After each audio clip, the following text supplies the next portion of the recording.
Hello, I'm IX Marazzi, and I'll throw in a few match thoughts for this match day. It's another international break coming up, and there are just some shockers. Inter drawing Bologna. That's why this thumbnail is just an angry emoji I just draw up and hope slap everything together.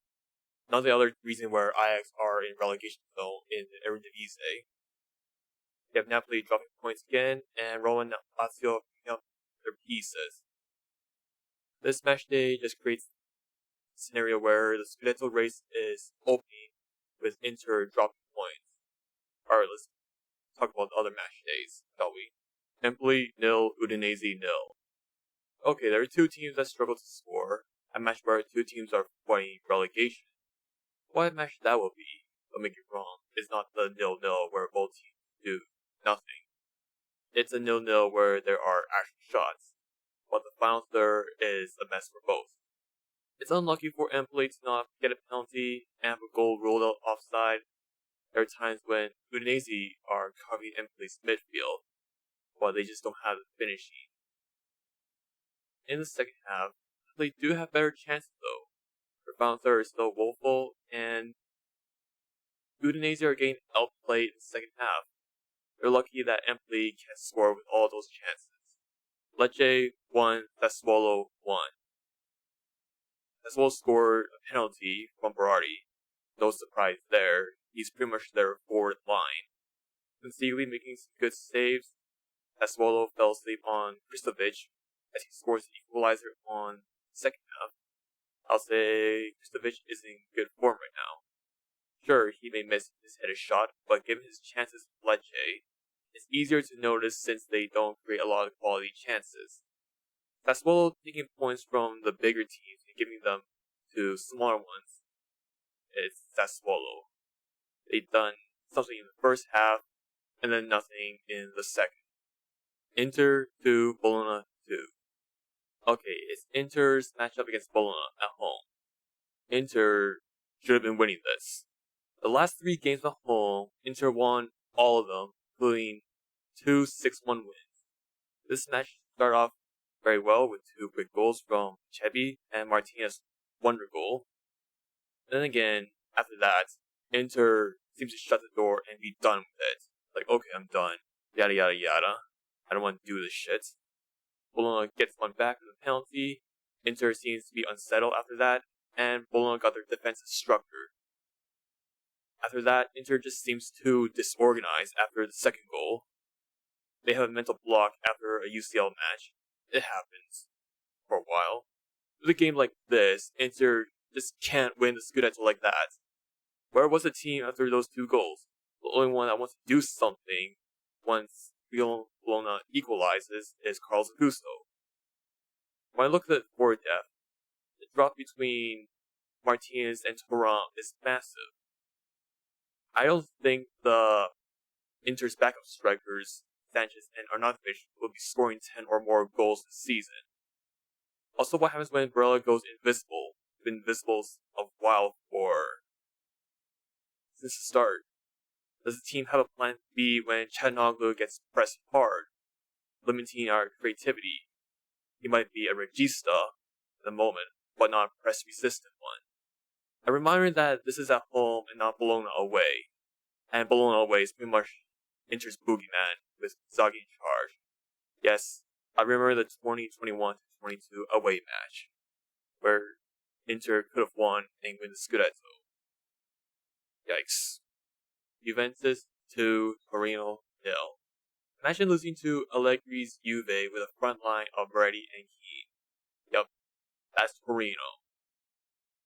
I don't remember the last time Torino has won in Juventus Stadium.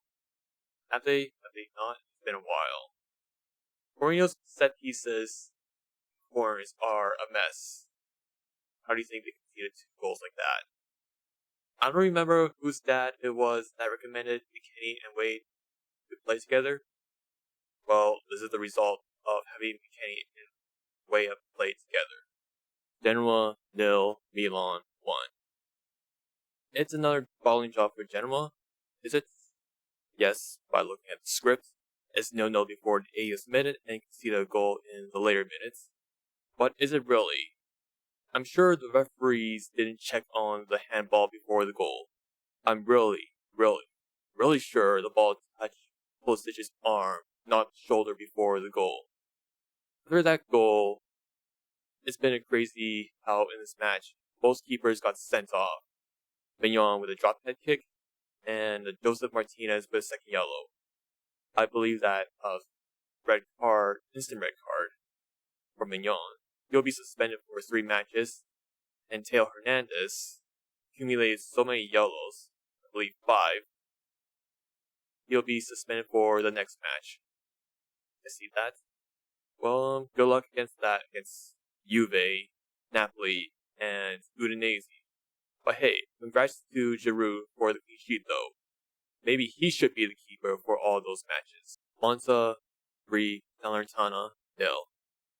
It's getting worse and worse for Salernitana. Their defense pretty much got carved apart by Monza.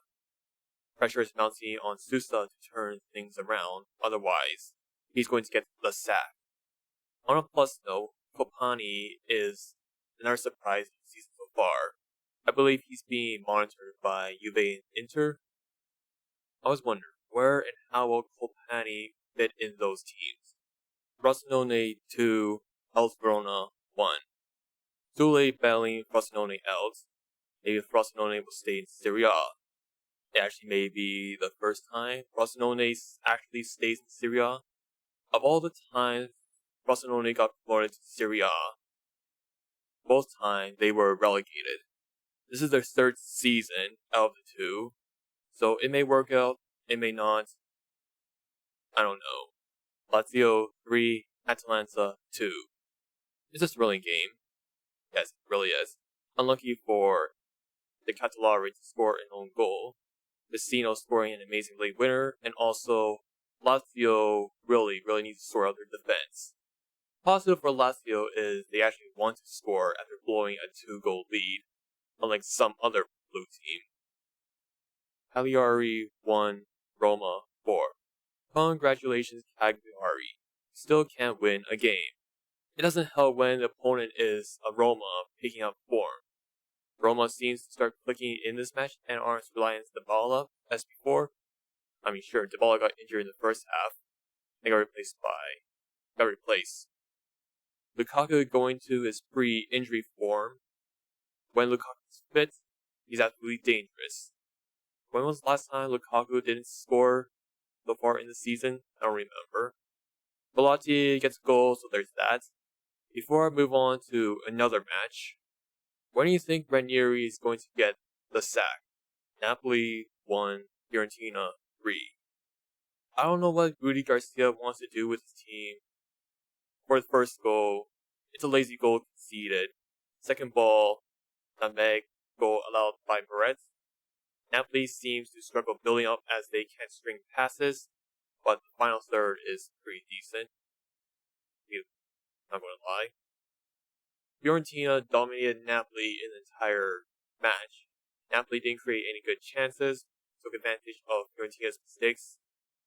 Another thing is, I'll give props to Coyote blocking Guevara to the point that Guevara switches to the right side of the pitch. Overall, I think Napoli's issues stems from the coaching. I don't think Garcia has a clue what to do with the side that recently won the Scudetto.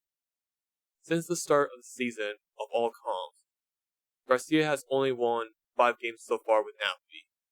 They've won against Frosinone, a recently promoted Serie B team, Sassuolo with no Berardi, Udinese, who right now are currently fighting relegation, Lecce, whose form is coming to an end, and Braga, a Pot 3 team in the UCL, where their last UCL appearance is in the 2012-13 season. Any decent team can actually outplay them. If Garcia doesn't get sacked later this season, will it be the worst tail defense in history? Alright, what do you think of the matches? Should Garcia stay in Napoli? If not, who should take over? Will Inzaghi have a plan B when things don't go their way?